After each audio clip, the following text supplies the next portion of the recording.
செம்பருத்தி செம்பருத்தி பூவ போல பெண்ணொருத்தி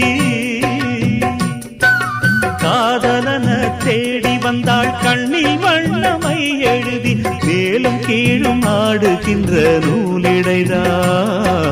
மீண்டும் மீண்டும் நான் படிக்கும் நூலகம்தான் நாளெல்லாம் மீண்டும் மீண்டும் நான் படிக்கும் நூலகம்தான்